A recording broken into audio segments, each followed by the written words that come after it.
creating borders by force, violations of international law, and risks to regional peace. It is impossible to create a borderline through the use of armed force by encroaching upon and severing territory from one country in order to annex it and expand one's own land, while claiming such actions as the strengthening of sovereignty. Such behavior constitutes aggression, a blatant trampling of international law through violence, and a destruction of peace by means of war.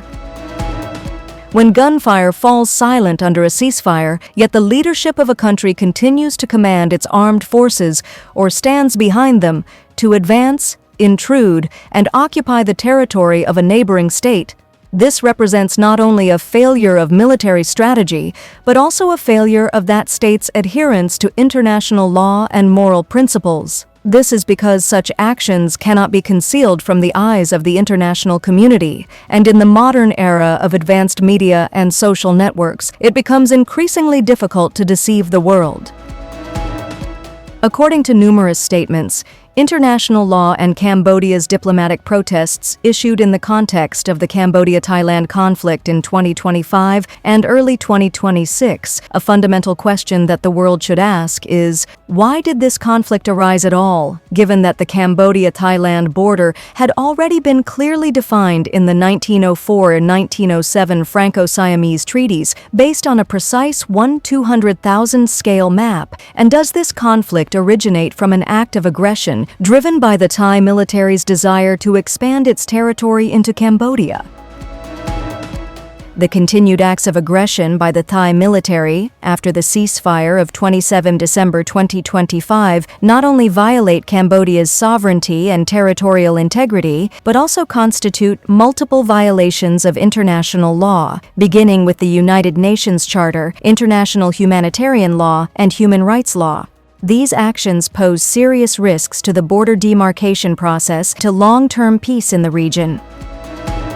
The signing of a ceasefire agreement and joint bilateral statements between the conflicting parties, witnessed by the ASEAN chair and especially by the United States and China, should have served as a legitimate instrument to halt violence. However, in this case, it has been repeatedly undermined by the continued deployment of forces, occupation of territory, and the wanton destruction of civilian infrastructure by Thai troops after the ceasefire was supposed to take effect. Such aggressive conduct demonstrates the transformation of a ceasefire, an instrument of peace, into a tool for exercising military power instead.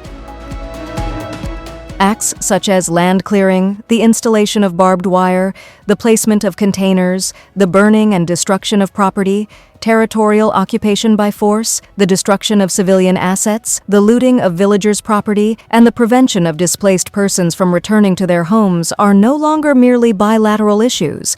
They have become international concerns as they affect fundamental principles including the prohibition of the use of force, UN Charter Article 214, the protection of civilians, Geneva Conventions, and the right to housing of civilian populations. International law clearly affirms that territory acquired through force can never become the lawful property of any state.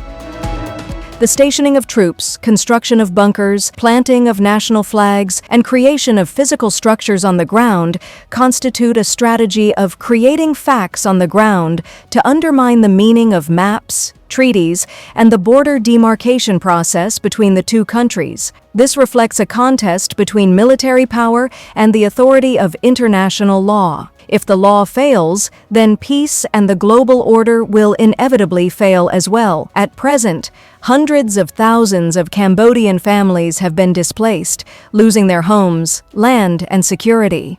This is not merely a one-sided impact, but a regional and international crisis.